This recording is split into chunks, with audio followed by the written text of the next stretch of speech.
नमस्कार साथियों। तो चलिए आज के दैनिक जागरण में क्या खास खबरें हैं उन्हें हम लोग एक एक करके देख लेते हैं। और याद रखिए दैनिक जागरण का ये राष्ट्रीय संस्करण है, नेशनल एडिशन है। तो इसमें आप लोगों को महत्वपूर्ण खबरें ही देखने को मिलेंगी। खुला पिटारा, कांग्रेस ने जारी किया 5 न्याय के साथ 25 वादों की गारंटी पर आधारित चुनावी घोषणा पत्र। आप सभी जानते हैं कि लोकसभा के चुनाव हो रहे हैं और लोकसभा में 543 सीटें हैं।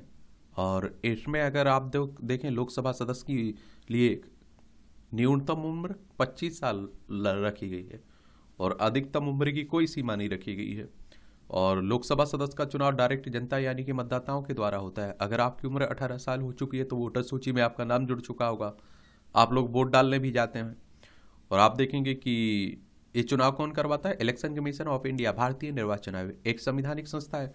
संविधान के अनुच्छेद 324 के तहत चुनाव आयोग की स्थापना की बात की गई है। 25 जनवरी 1950 में स्थापना हुई थी। 25 जनवरी को आप लोग मतदाता दिवस मनाते हैं। नई दिल्ली में इसका हेडक्वार्टर देखने को मिलेगा। सुकुमार सेन पहले मुख्य चुनाव आयुक्त थे। वर्तमान में कौन है? और आप लोगों को एक सवाल और बताना है कि पहले 21 साल हुआ करती थी वोट डालने की उम्र, तो कब 18 साल की गई है? किस संविधान संशोधन के तहत? तो उसका नाम नीचे आप लोग लिखिएगा उसके बारे में। आरक्षण सीमा व अग्निपथ योजना खत्म करने का वादा। तो आप देखते हैं कि नौकरी, सामाजिक न्याय, युवा, महिला और किसान मजदूर बने धुरी। 30 लाख नौकरियां अप्रेंटिसशिप अधिकार अधिनियम के तहत प्रतिवर्ष 1 लाख रुपए। सत्ता में आने पर केंद्रीय नौकरियों में महिलाओं को दिए जाएगा 50% आरक्षण। और आप देखते हैं कि हर गरीब परिवार की एक महिला सदस्य को सालाना 1 लाख रुपए नगद देने की घोषणा हो रही है। और देश में सभी के लिए 25 लाख का कैशलेस स्वास्थ्य बीमा भी देने का ऐलान। और जातिगत जनगणना कराने और किसानों को एमएसपी के कानूनी गारंटी देने का वादा। भाजपा व राजग के 10 वर्ष के दौरान पारित विवादित कानूनों की कराई जाएगी समीक्षा। नोटबंदी, चुनावी बॉन्ड, पैगासस, राफेल जैसे मामलों में भ्रष्टाचार की कराई जाएगी जांच। और राष्ट्रीय शिक्षा नीति की करेंगे समीक्षा। वर्तमान मणिपुर सरकार को हटाया जाएगा। आप देखेंगे महिला आरक्षण को 2029 से नहीं 2025 से ही अमल में लाने का किया ऐलान। जम्मू कश्मीर का राज्य का दर्जा बहाल व दिल्ली के एलजी की शक्तियां कम करेंगे। अब आप देखिए इस तरह से ये घोषणाएं किसने? कांग्रेस ने की है। कांग्रेस की बात करें तो आपको मालूम होना चाहिए कि सबसे पुराना राजनीतिक दल है। 28 दिसंबर 1885 में इसकी स्थापना हुई थी। डब्ल्यू.सी. बनर्जी, व्योमेश चंद्र बनर्जी इसके पहले अध्यक्ष थे और ए.ओ. ह्यूम इसके संस्थापक थे। यूपीआई से कैश डिपॉजिट मशीन में जमा कर सकेंगे नकदी। आप देखिए जल्द ही आप यूपीआई की मदद से कैश डिपॉजिट मशीन में नकद भी जमा कर सकेंगे। अच्छी बात है। शुक्रवार को आरबीआई गवर्नर शक्तिकांत दास ने इसका ऐलान किया है। और अगर हम देखिए बात करें आरबीआई की तो रिजर्व बैंक ऑफ इंडिया की बात हो रही है। बैंकों का बैंक भी कहते हैं, हमारी राष्ट्रीय बैंक है। 1 अप्रैल 1935 में इसकी स्थापना हुई थी। मुंबई महाराष्ट्र में इसका हेडक्वार्टर देखने को मिलेगा। पाठ्य पुस्तकों से अयोध्या ढांचा ध्वंस व गुजरात दंगे के संदर्भ हटे। ये एनसीईआरटी ने कक्षा 11वीं और 12वीं की राजनीति विज्ञान की पुस्तकों में किया है बदलाव।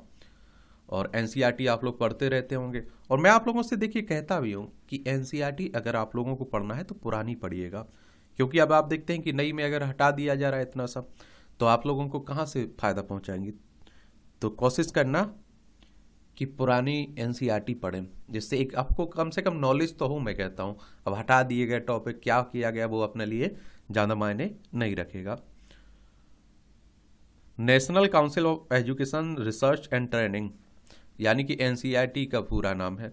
और 1 सितंबर 1961 में इसकी स्थापना हुई थी। और जो एनसीईआरटी किताबें हैं ना बड़ी रिसर्च करके लिखी गई हैं और बड़े विश्वसनीय आंकड़े रहते हैं इसमें, इसलिए कहा जाता है कि ये किताबें आप लोग पढ़िएगा। घोषणा पत्र नहीं संकल्प पत्र लाते हैं और आप देखते हैं उसे पूरा करते हैं। ये मोदी साहब कह रहे हैं। अब चुनावी वर्ष है तो आप देखते हैं बातें होंगी चुनाव की। इस वर्ष मानसून में हो सकती है अच्छी वर्षा। देश का वह बड़ा हिस्सा भीषण गर्मी से तप रहा है। इस बीच मौसम विज्ञानी ने उम्मीद जताई है कि इस वर्ष अच्छी मानसूनी वर्षा हो सकती है। भारतीय मौसम विभाग के महानिदेशक मृत्युंजय महापात्र ने कहा है कि इस साल जलवायु संबंधी घटनाएं दक्षिण पश्चिम मानसून के अनुकूल हैं। और सबसे ज़्यादा हमारे यहाँ बरसात भी तो दक्षिण पश्चिम मानसून से होती है। उड़ी में घुसपैठ कर रहे 2 आतंकी ढेर हुए। अब आप देखिए, जम्मू कश्मीर की बात हो रही है, हमारा पड़ोसी पाकिस्तान हो तो इस तरह की घुसपैठ करेगा ही। देखिए, लद्दाख, जम्मू कश्मीर, पंजाब, राजस्थान, गुजरात, 5 राज्यों की सीमा लगती है। 1947 तक हमारा ही हिस्सा था ये। उत्तर प्रदेश मदरसा बोर्ड एक्ट रद्द करने के फैसले पर रोक, और सुप्रीम कोर्ट ने कहा कि 17 लाख विद्यार्थियों पर असर, दूसरे स्कूल में स्थानांतरण ठीक नहीं है। और देखिए, आप लोगों ने देखा होगा कि जो अभी हाल ही में इलाहाबाद हाई कोर्ट ने इसे रद्द किया था, उसी को सुप्रीम कोर्ट ने रोक लगा दी है उस पर।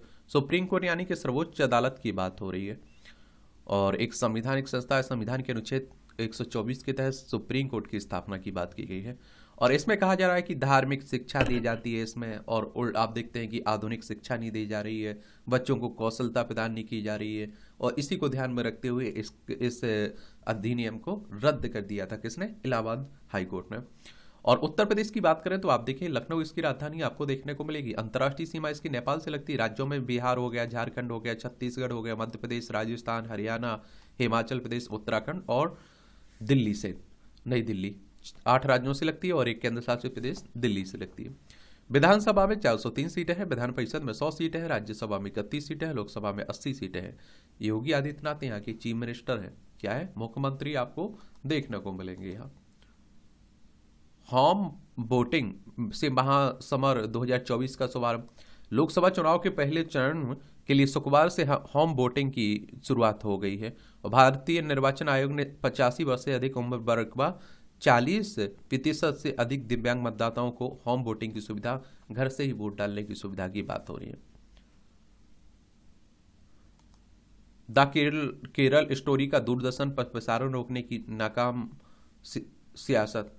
ये आप देखते हैं, फुल फिल्म रोकवाने के लिए कांग्रेस माकपा पहुंचे चुनाव से पहले भाजपा संघ का पर ध्रुवीकरण करने का आरोप। केरल की सभी 20 सीटों पर 26 अप्रैल को होना है मतदान। और सुदीप्तु सेन निर्देशित हैं फिल्म के, काफी चर्चा में भी रही थी उस समय। सबसे आप देखिए घटिया बुराई, और आप लोग जितनी इसकी आलोचना करें उतना आलोचना। राजस्थान में दुष्कर्म पीड़िता छात्रा को परीक्षा में बैठने से रोका। प्रिंसिपल ने कहा दुष्कर्म पीड़ित छात्रा को क्लास में मौजूदगी से खराब होगा माहौल। यही भेदभाव आप देखते हैं रहता है, और वो जिंदगी भर उस दंश से नहीं निकल पाती है। आप सोचिए कितनी घटिया मानसिकता आप कह सकते हैं इसे, कि उसके साथ बलात्कार हुआ, दुष्कर्म हुआ, उसे आप देखते हैं कि पढ़ने के लिए स्कूल नहीं दिया जा रहा है, कह दिया जाए कि आपकी वजह से क्या होगा, माहौल खराब होगा, उसे पेपर देने नहीं दिया जा रहा है। अब सरकार क्या करती है? कानूनी कार्रवाई जितनी हो सकती है उतना करें इन सब पर। ये खबर है आपकी राष्ट्रीय राजधानी दिल्ली से जुड़ी हुई है। और दिल्ली एक केंद्र शासित प्रदेश है। विधानसभा में 70 सीटें हैं, राज्यसभा में 3 सीटें हैं, लोकसभा में 7 सीटें हैं। अरविंद केजरीवाल यहाँ के चीफ मिनिस्टर हैं।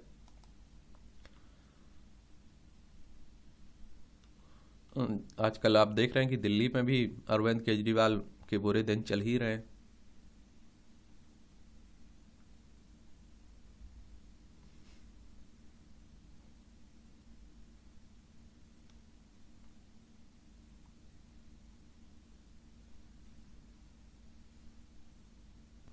तो चुनावी साल है, अब देखते हैं कि अधिकतर खबरें चुनाव से संबंधित ही है।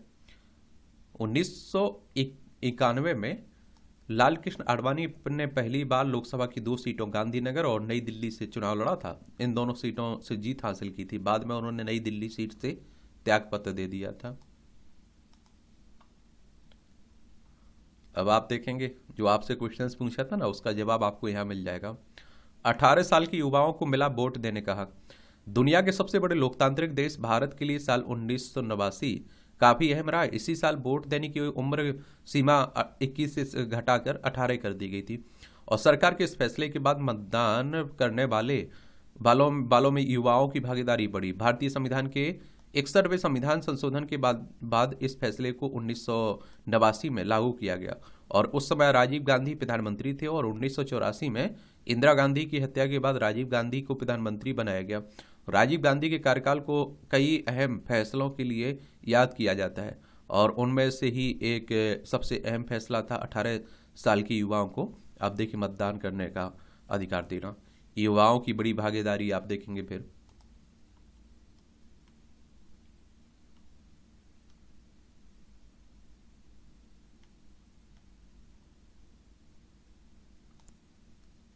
सब खबरें आप देखते हैं कि राजनीति से जुड़ी हुई हैं। और इसकी पीडीएफ इस न्यूज़पेपर की आपको टेलीग्राम पर डलवा देता हूँ। एजुकेशन सर्कल प्लेटफॉर्म है ना जो, उसी पर, तो वहाँ जाकर आप लोग देख लिया करिएगा। अगर आपको लगता है कि किसी राजनीति की खबर को विस्तार से आपको पढ़ना है, जानना है, तो आप लोग देख सकते हैं। कूलिंग ऑफ पीरियड की मांग पर सुनवाई से कोर्ट का इनकार। चुनाव आयोग सिविल सर्विस रिफॉर्म्स पर बनी समिति ने की थी सिफारिश। याचिकाओं में अधिकारियों के लिए इन्हें सिफारिश को बनाया गया था आधार। तो आप देखिए कि सुप्रीम कोर्ट ने शुक्रवार को उस याचिका पर सुनवाई करने से इनकार कर दिया जिसमें सरकारी अधिकारियों को सेवानिवृत्त या त्यागपत्र के तुरंत बाद चुनाव लड़ने से रोकने के लिए कूलिंग ऑफ पीरियड, एक निश्चित अवधि तक रोक से संबंधित चुनाव आयोग की 2012 की सिफारिशों को लागू करने की मांग की गई थी। इसमें 3 साल में अंग प्रत्यारोपण की 800 फर्जी एनओसी हुई हैं जारी। राजस्थान में अंग प्रत्यारोपण मामले में सामने आ रहे हैं ये राज्य। एक बात आप लोगों को मालूम है, हमारे देश में आप देखते हैं कि अंगदान करने की प्रथा कम है। और आप सोचिए कि भगवान ना करे, फिर भी आप देखेंगे अगर हमारी डेथ किसी भी कारण से आप देखते ही कहीं असमय हो जाती है, कहीं एक्सीडेंट से हो जाती है, और तो हमारे शरीर की आप देखते हैं कि हमारा परिवार क्या करेगा, या तो दफना देगा या शादी हो गई तो जला देगा। तो आप देखिए अगर इसको दान कर दिया जाता है, इसमें जो अंग है, तो आप देखिए 8 से 10 लोगों की ज़िंदगी बचाई जा सकती है। आप समझ रहे हैं। लेकिन हमारे देश में मान्यताएं और धर्म कांड के कारण लोग नहीं दान करते हैं।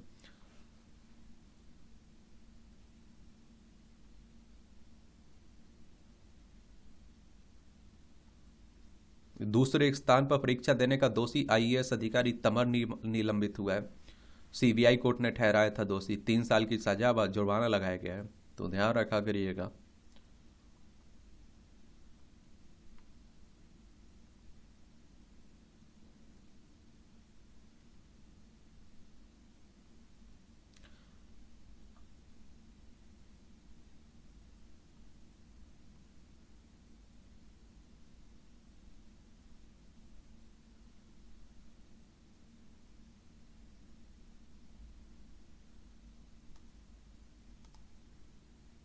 एक कश्मीर की बिल्किस मीर ओलंपिक में वाटर स्पोर्ट निभाएंगी जज की भूमिका।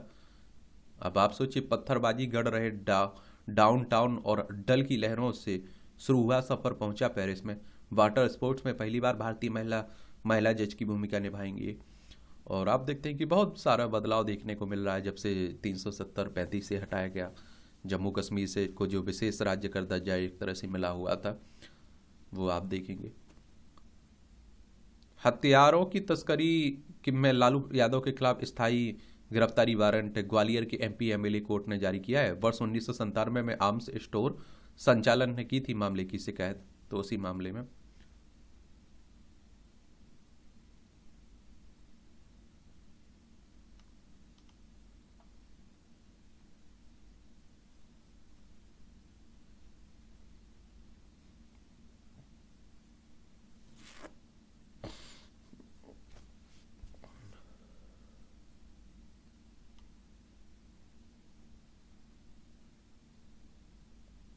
ये बॉम्बे हाईकोर्ट ने गैंगस्टर अरुण गौली को समय से पहले रिहा करने का दिया आदेश। एक समय की आप देखते हैं कि गैंगस्टर, आप लोगों ने अगर गैंगस्टरों के नाम आप सर्च करते होंगे तो टॉप पर देखने को मिलता है।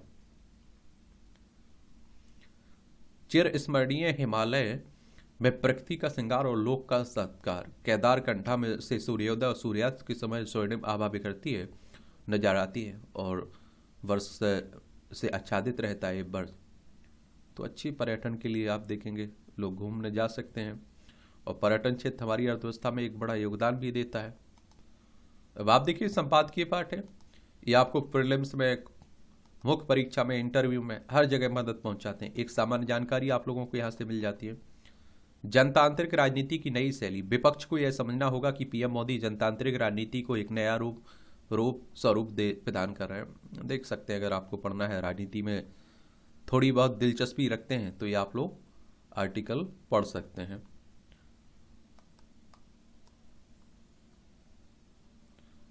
ये आप देखेंगे माफिया को मसीहा मानने की आप देखते हैं कि मानसिकता। शायद ही किसी सजा याफ्ता माफिया नेता को उस तरह मसीहा कहा गया जैसे मुख्तार को कहा गया। अब देख ठीक है, अब इसकी बहुत सारे लोग आलोचना करेंगे, बहुत सारे लोग उसके पक्ष में है। तो मैं कहता हूँ ना कि एक सिक्के के दो पहलू होते हैं, उसी तरह से इस तरह के आर्टिकल के भी दो पहलू होते हैं। बहुत सारे लोगों को पसंद आएंगे, बहुत सारे लोगों को ना पसंद आएंगे। देख सकते हैं अगर आप लोगों को पढ़ना है तो। अल्प ही पर्याप्त है। तो अतीत के अभाव का दुखड़ा गाने वाले वर्तमान के आनंद से वंचित रहते हैं। कुछ को मलाल है, उन दिनों दिनों मकान बड़ा होता तो परिजनों को चहल कदमी, बड़ाई, सैन आदि का अधिक आराम रहता।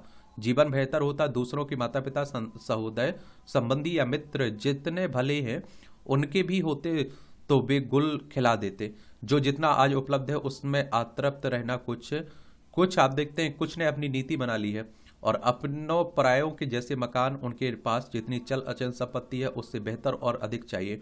विडंबना है कि भव्य मकानों या फिर अताय संपत्तियों के स्वामियों को नहीं पता कि अतिरिक्त स्थान संपदा का उपयोग कैसे करें। बेहतर जीवन के लिए मनुष्य को कितना चाहिए और उसे पाने के उपायों से अनभिज्ञ व्यक्तियों को भागा भी ही कहा जाएगा।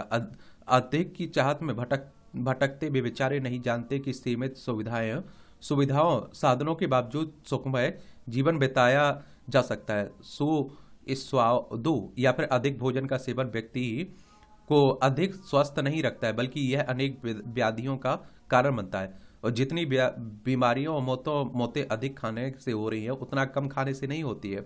ईश्वर के आभार मानते हुए भोजन की सीमित मात्रा हमें आवश्यक पोषण प्रदान कर देती है। भली भांति खाने, पहनने और स्वस्थ रहने के लिए ढेर सारा नहीं चाहिए। पशु पक्षी उससे अधिक की लालसा नहीं रखते हैं जितना कि उस क्षण आवश्यक है, ना कि संचित करते हैं। इसलिए वे निश्चिंत रहते हैं और शहरी कचरा दानों में डाले गए दानों खाने योग्य भोजन से उस शहर की भूखमरी मिट सकती है। शब्द हो धन या ऊर्जा, यहाँ आप देखते हैं कि जहाँ अल्प से कार्य सद जाए वहाँ अधिक का उपयोग बुद्धिमानी नहीं है। ऐसा करना संसाधनों का दुरुपयोग और उनकी अवमानना है जो ईश्वरीय विधान के अनुसार दंडनीय है। और आप सभी जानते हैं कि देखिए हम लोग पर्यावरण को इसीलिए तो नुकसान पहुंचा रहे हैं, सबसे ज़्यादा हमारी ही योगदान है हम लोगों का। अब देखिए हमारे पास एक घर है, हम दूसरा जंगल साफ करके दूसरा वहाँ घर बना ले रहे हैं। एक समय आप देखिए कि आपके आसपास देखते थे कि पेड़ ही पेड़ आपको दिखाई देते थे और खेतों में आप लोगों को, लेकिन आजकल वो खेत साफ होते जा रहे, पेड़ वहाँ खेती हो रही है और फिर भी हम लोग और चाहिए में बीते हुए। अब कांग्रेस के वादे जो आए हुए हैं मैंने बताया ना आपको, तो देख सकते हैं मतदान से दूरी उचित नहीं है। लोकतंत्र के महापर्व का शंखनाद हो चुका है। सभी बड़े राजनीतिक दल और उनके प्रत्याशी चुनाव मैदान में अपनी किस्मत आजमाने उतर चुके हैं। चुनाव प्रचार गति पकड़ रहा है और उत्तराखंड की 5 सीटों पर मुख्य निर्वाचन अधिकारी कार्यालय लोकसभा चुनाव कराने की तैयारी को अंतिम रूप दे रहा है।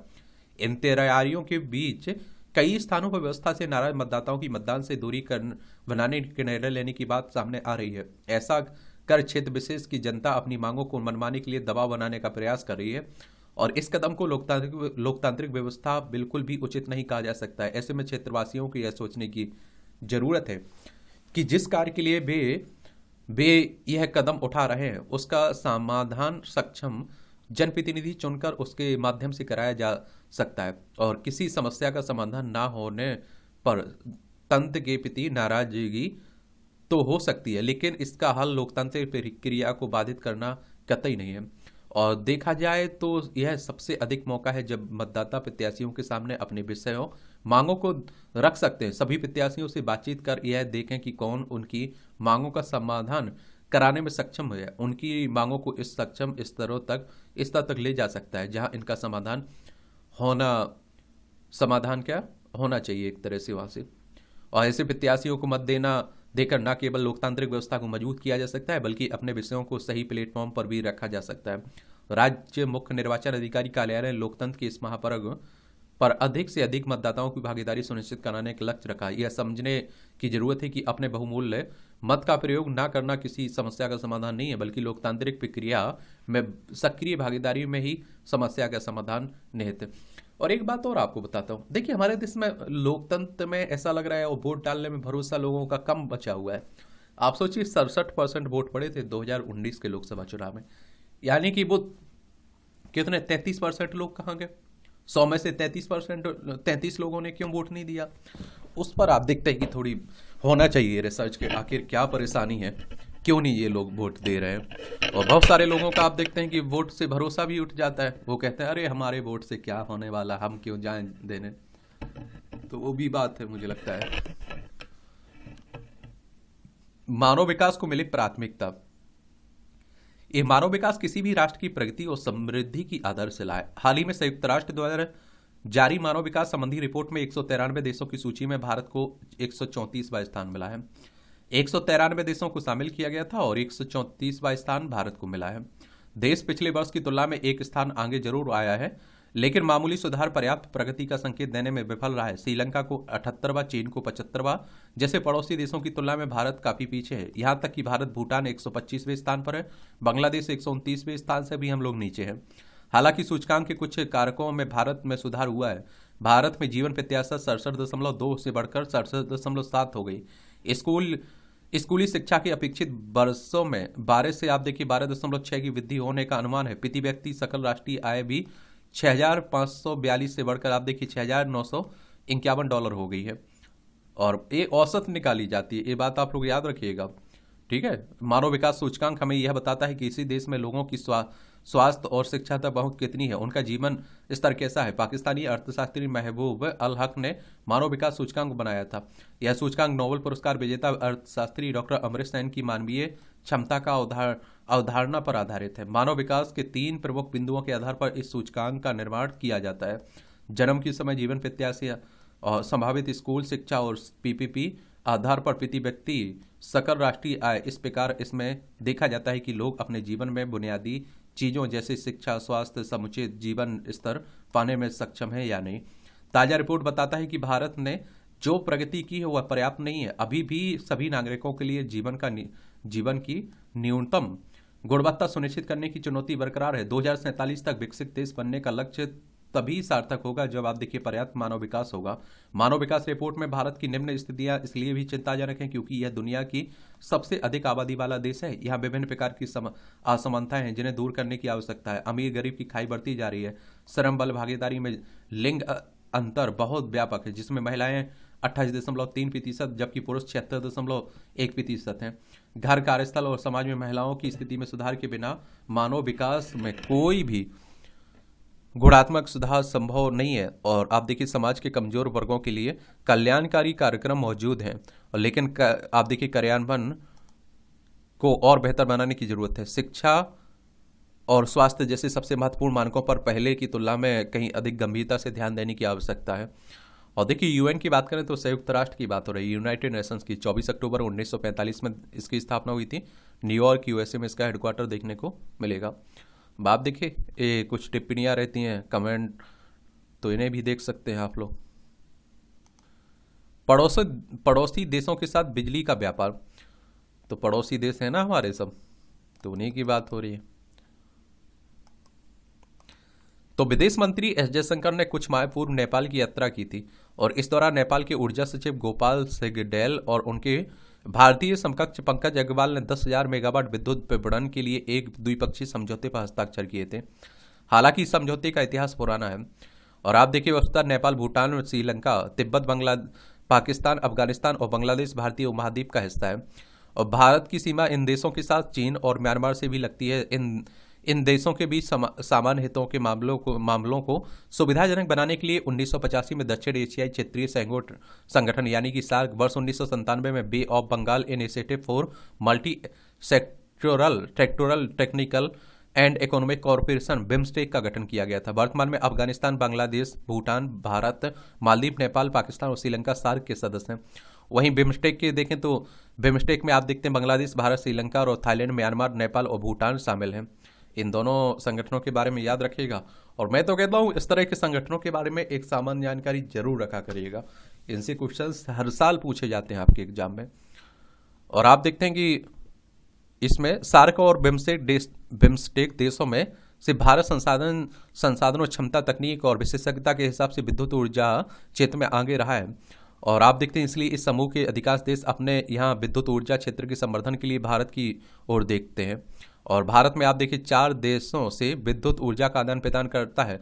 नेपाल हो गया, भूटान हो गया, बांग्लादेश, म्यांमार। विद्युत ऊर्जा में सहयोग की शुरुआत 25 अप्रैल 1954 को भारत और नेपाल के बीच हस्ताक्षरित कोसी समझौते के साथ हुई थी। और इसके बाद आप देखिए 13 सितंबर 1961 को भारत भूटान के बीच एक समझौता पर हस्ताक्षर किया गया, और जिसके तहत भूटान को भारतीय क्षेत्र में बने संयंत्र से विद्युत आपूर्ति शुरू की गई। और इसके बाद मार्च 1974 में इन दोनों देशों के बीच सूखा समझौता, माफ करिए, चूखा समझौता हुआ, और भारतीय समर्थन से जो भूटान विद्युत ऊर्जा उत्पादन में अधिशेष बन गया, और उसने इस अधिशेष ऊर्जा को भारत को निर्यात करना शुरू कर दिया। इसके बाद वर्ष 2013 में भारत ने बांग्लादेश को और एवं वर्ष 2016 में म्यांमार को विद्युत निर्यात शुरू कर दिया। वित्त वर्ष 2022-23 में भारत ने लगभग 20 लाख यूनिट बिजली भूटान को, 142 लाख यूनिट नेपाल को, और आप देखिए 862 लाख यूनिट बांग्लादेश को, और 1 लाख यूनिट का निर्यात म्यांमार को किया है। वहीं आप देखिए कि 658 लाख यूनिट बिजली का भूटान को, 126 लाख यूनिट का नेपाल को आयात किया है। ये आप देखते हैं, ठीक है। निर्यात का मतलब होता है कुछ आप बेच रहे हैं, आयात का मतलब होता है खरीद रहे हैं। सस्ती बिजली, तो भारत और नेपाल में विद्युत ऊर्जा प्रमुखता जल स्रोतों से उत्पन्न होती है, जिसका कार्बन फुटप्रिंट कोयला आधारित विद्युत से काफी कम होता है।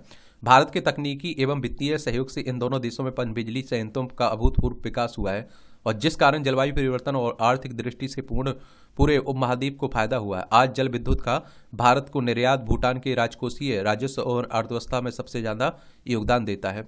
और आप देखिए वहीं भारत को भी आयातित सस्ती बिजली का लाभ मिलता है। अभी तक विद्युत का यह व्यापार द्विपक्षीय समझौतों के द्वारा ही हो रहा था, परंतु अगले कदम के तौर पर भारत ने त्रिपक्षीय समझौते के तहत भूटान और नेपाल को भारत के रास्ते बांग्लादेश एवं म्यांमार से जोड़ने की योजना बनाई है। अब भारत की पारेषण प्रणाली का उपयोग करके पूरब के आप देखते हैं कि पूरब के देश भूटान एवं नेपाल से सस्ती बिजली ले पाएंगे।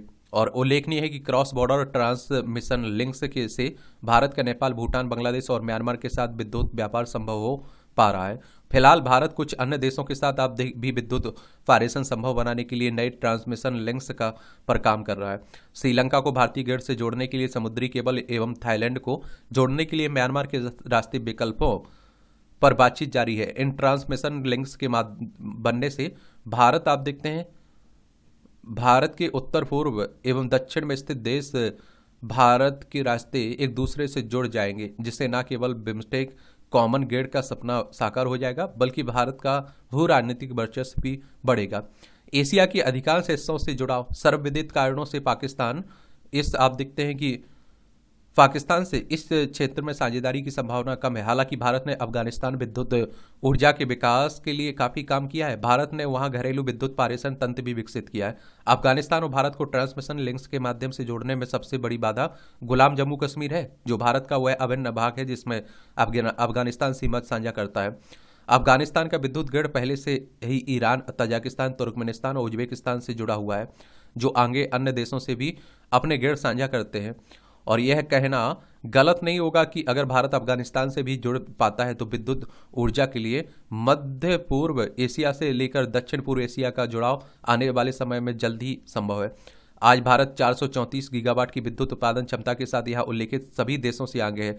विगत कुछ वर्षों में भारत ने तेजी से बड़े पैमाने पर नवीकरणीय ऊर्जा क्षमता में वृद्धि की, जो आज आप देखिए 136 गीगावाट है। भारत अंतर्राष्ट्रीय सौर गठबंधन का नेतृत्व कर रहा है, जिसकी प्रथम बैठक में प्रधानमंत्री नरेंद्र मोदी ने सन 1 वर्ल्ड 1 ग्रिड का विचार रखा था।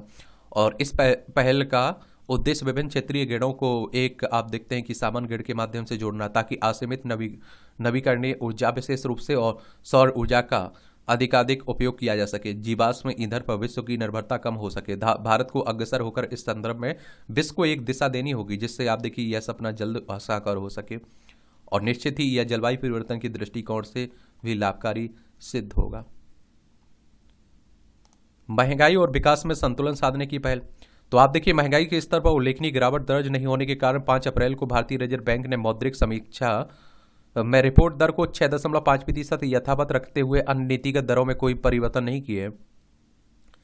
और केंद्रीय बैंक के इस निर्णय से विकास की वर्तमान गति के कायम रहने की पूरी संभावना है, और इसी कारण से मौद्रिक समीक्षा के परिणाम की घोषणा करने के साथ ही शेयर बाजार में भी थोड़ी तेजी से तेजी देखी गई है। आरबीआई ने 7वीं बार प्रमुख नीतिगत दरों में बदलाव नहीं किया है। मौद्रिक नीति में एक तो आप देखते हैं कि भारत के मतलब सरकार की तरफ से 3 रहते हैं, आरबीआई की तरफ से 3 लोग रहते हैं इसमें, ये भी याद रखिए। वस्तुतः रेपो दर में वृद्धि करके आरबीआई महंगाई से लड़ने का प्रयास करता है। जब रेपो दर अधिक होता है तो बैंकों को रिजर्व बैंक से महंगी दर पर कर्ज मिलता है, जिस कारण बैंक भी ग्राहक को महंगी दर पर कर्ज देते हैं। ऐसा करने से अर्थव्यवस्था में मुद्रा की तरलता कम हो जाती है और लोगों की जेब में पैसे नहीं होने से वस्तुओं का मांग में कमी आती है। फिर वस्तुओं एवं उत्पादों की कीमत अधिक होने के कारण इनकी बिक्री में कमी आती है, जिसकी महंगाई कम हो जाती है। और इसी तरह अर्थव्यवस्था में नरमी रहने पर विकासात्मक कार्यों में तेजी लाने के लिए बाजार में मुद्रा की तरलता बढ़ाने की कोशिश की जाती है और इसके लिए भी रेपो दर में कटौती की जाती है, ताकि बैंकों को रिजर्व बैंक से सस्ती दर पर कर्ज मिल सके और बैंक भी ग्राहकों को सस्ती दर पर आप देखिए कर्ज दे सके। किसी की क्रय शक्ति को निर्धारित करने में महंगाई महत्वपूर्ण भूमिका निभाती है। महंगाई बढ़ने पर वस्तु एवं सेवा दोनों की कीमतों में वृद्धि होती है और जिससे व्यक्ति की क्रय क्षमता कम हो जाती है और वस्तुओं एवं सेवाओं की मांग कम हो जाती है। फिर उनकी बिक्री कम हो जाती है, जिससे उनके उत्पादन में कमी आती है और कंपनी को घाटा होता है और कामगारों की छटनी होती है और रोजगार सृजन में कमी आती है आदि। फलतः आर्थिक गतिविधियां धीमी पड़ जाती हैं और एवं विकास की गति बाधित होती है।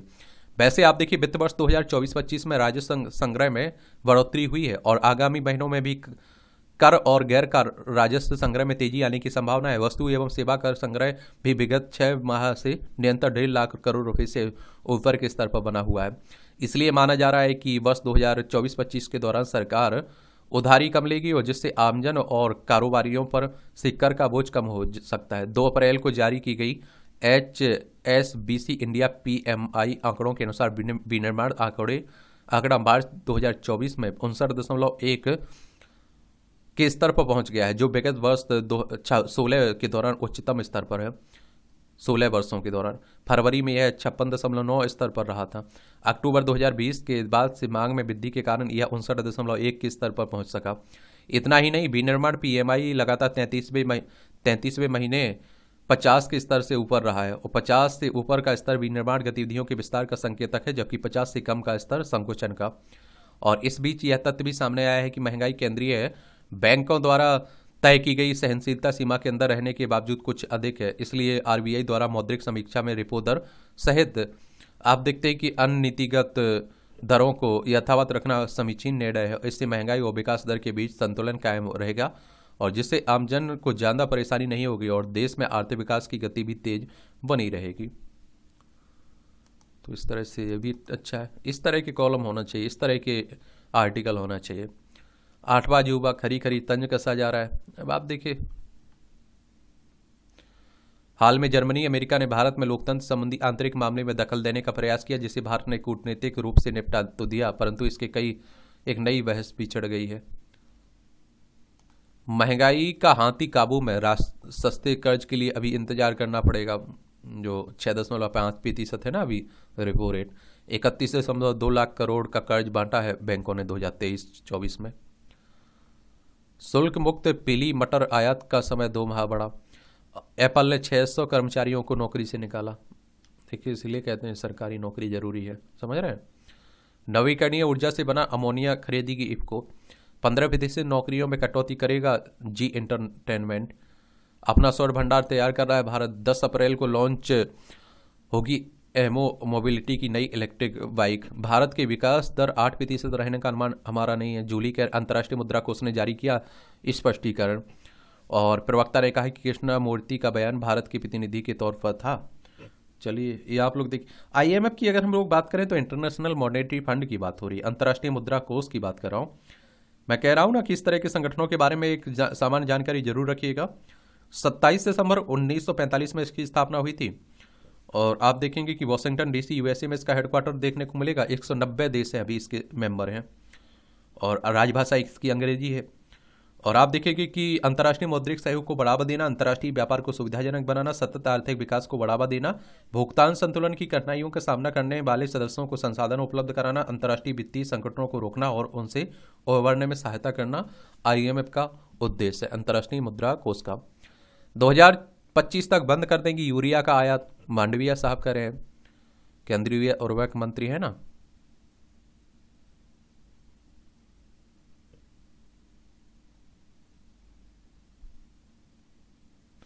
पति की गलती ना होने पर भी बार बार ससुराल छोड़कर जाना क्रूरता है।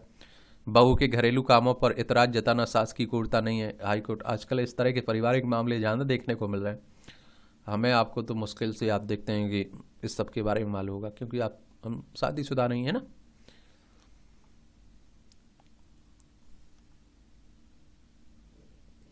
सुप्रीम कोर्ट ने शुक्रवार को अखिल भारतीय फुटबॉल महासंघ से संबंधित सूचीबद्ध याचिकाओं पर विचार करने पर सहमति जताई है।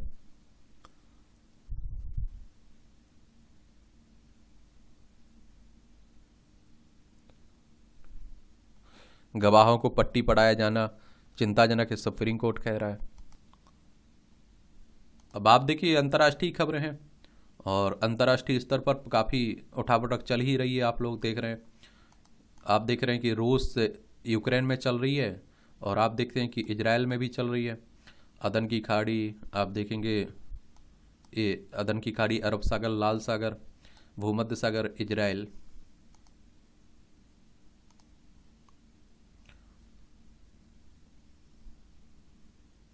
ये श्रीलंकाई मंत्री बोले कच्चा तीबू की वापसी का कोई आधार नहीं है। 1974 में जो इंदिरा गांधी ने दे दिया था ना, उसी की बात हो रही, आजकल काफ़ी चर्चा में भी बना हुआ है।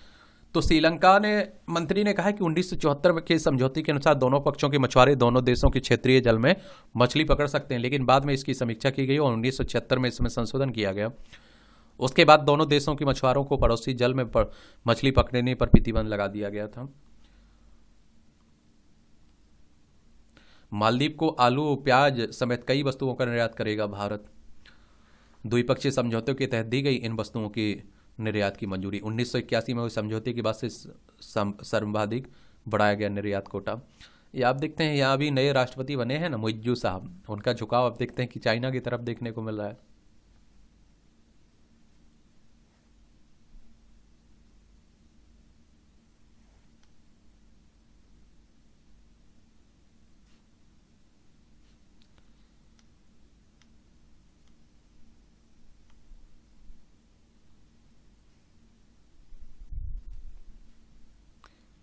लंबित मामलों फैसलों पर वकीलों की टिप्पणी सही नहीं है, सीजीआई साहब कह रहे हैं।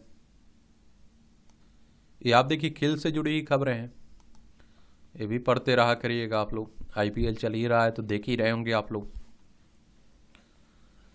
Senthil Kumar German open squash के क्वार्टर फाइनल में। राफेल नडाल का फ्रेंच ओपन में खेलना संदिग्ध है अभी भी। यूकी ओलिविट्टी मराकेश ओपन की सेमीफाइनल में। बेंगलोर में आईपीएल मैच पर एनजीटी की निगरानी।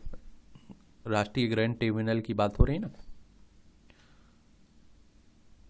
ये आप देखिए ब्रेमवेल ने तोड़ा वोल्ट का रिकॉर्ड। विश्व के सबसे तेज धावक उसेन बोल्ट का एक और धाकड़ रिकॉर्ड अंततः टूट गया है। जमैका की 16 वर्षीय युवा ब्रेमवेल ने 51 कैरिटा गेम्स में उसेन बोल्ट के 2002 से चले आ रहे चैंपियन रिकॉर्ड को तोड़कर धूम मचा दी है।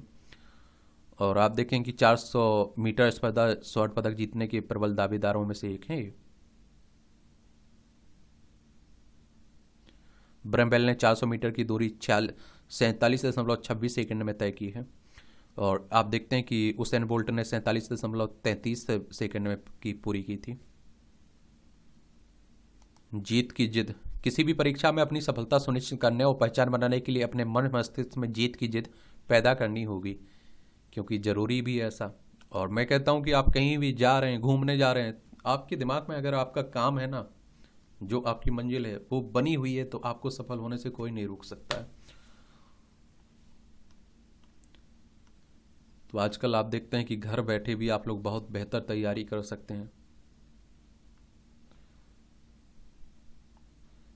आलोचक निशांत को देवी शंकर अवस्थी सम्मान दिया गया। 25,000 की राशि और स्मृति चिन्ह दिया गया। 28 कथाकारों, आलोचकों और साहित्यकारों को 1995 के बाद दिया चुका है यह प्रतिष्ठित सम्मान।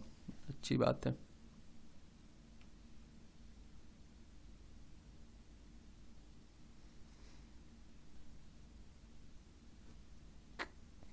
आप देखेंगे कि यह पुरस्कार आलोचक स्वर्गीय देवी शंकर अवस्थी की स्मृति में उनकी धर्मपत्नी कमलेश अवस्थी ने 1995 में स्थापित किया था। अब आप देखेंगे यहाँ भी आपको जनरल नॉलेज की जानकारी मिल जाती है, परीक्षा के पॉइंट भी से पॉइंट मिल जाते हैं। प्रथम आधुनिक ओलंपिक खेल ग्रीस के एथेंस में शुरू हुए। 1896 में आज ही एथेंस में प्रथम आधुनिक ओलंपिक खेल शुरू हुए थे। 1500 साल पहले रोमन सम्राट थियोडीसियस प्रथम ने प्राचीन ओलंपिक खेलों पर प्रतिबंध लगाया था और पहले आधुनिक ओलंपिक में 14 देशों के 241 एथलीटों ने 43 खेलों में हिस्सा लिया था। नासा ने लॉन्च किया पहला वाणिज्यिक संचार सैटेलाइट। 1965 में आज ही के दिन नासा ने दुनिया का पहला वाणिज्यिक संचार सैटेलाइट इंटेलसैट एक लॉन्च किया और इसे अर्ली वर्ड भी कहा जाता है। सैटेलाइट को अटलांटिक महासागर के ऊपर 28 डिग्री अक्षांश पर कक्षा में स्थापित किया गया था। इससे लाइव टेलीविजन प्रसारण की शुरुआत हुई थी। और देखिए हम बताएं, जो नासा है ये अमेरिकी अंतरिक्ष एजेंसी है और हमारी अंतरिक्ष एजेंसी की बात करें तो कौन सी है? इसरो की स्थापना कब हुई थी? इसका हेडक्वार्टर कहाँ है आप लोग बताइएगा। नासा की स्थापना 29 जुलाई 1958 में हुई थी। वॉशिंगटन डीसी यूएसए में इसका हेडक्वार्टर आपको देखने को मिल जाएगी।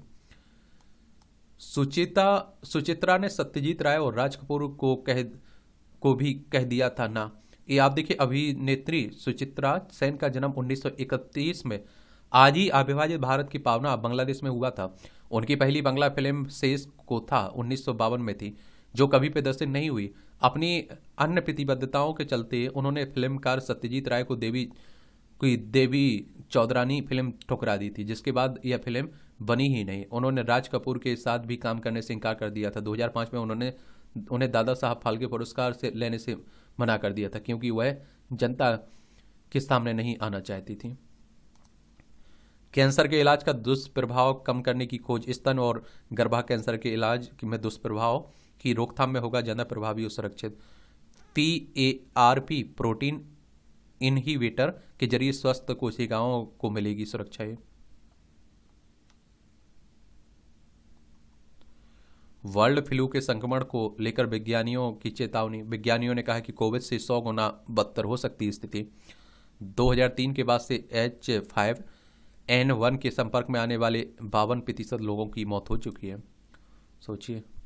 संस्कृत फिल्म ताया की विशेष स्क्रीनिंग आज होगी। मैजिक माउंटेन की कलाकृति।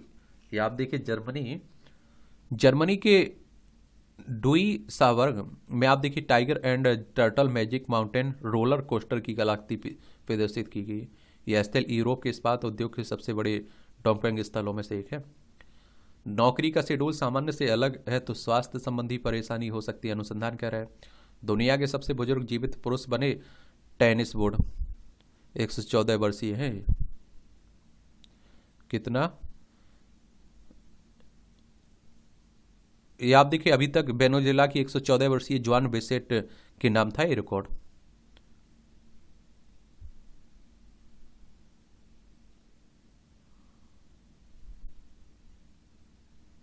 एक 111 वर्षीय जॉन टेनिस बोर्ड ने दुनिया के सबसे ज्यादा उम्र दराज जीवित पुरुष का ग्रीन रिकॉर्ड बनाया। चलिए, कहाँ की घटना है? लंदन की घटना है। शार्क के शरीर में फंसा प्लास्टिक रिंग। समुद्र में फेंका जाने वाला प्लास्टिक कचरा जिस तरह से जीवों और पारिस्थितिकी के लिए नुकसानदेह साबित हो रहा है, ऑस्ट्रेलिया की सील रॉक की यह तस्वीर इसका जीवंत उदाहरण आप देखते हैं कि है, जहां से ग्रे नर्स शार्क के शरीर में प्लास्टिक का भारी रिंग फंस गया है और जिसकी वजह से वह बुरी तरह जख्मी है। गोताखोरों ने इसका वीडियो इंटरनेट मीडिया पर शेयर किया और लिखा, 1 आप देखिए 6 मीटर लंबी शार्क इस लंबे समय तक जीवित नहीं रहेगी। संयुक्त राष्ट्र शैक्षिक विज्ञानी और सांस्कृतिक संगठन के अनुसार प्रतिवर्ष 8 से 10 मिलियन मेट्रिक टन प्लास्टिक समुद्र में जमा हो रहा है और ये चिंता का विषय भी रहता है। ये आप देखिए, मूवियों से जुड़ी खबरें हैं। अगर आपको पढ़ने में दिलचस्पी है तो पढ़ सकते हैं आप लोग।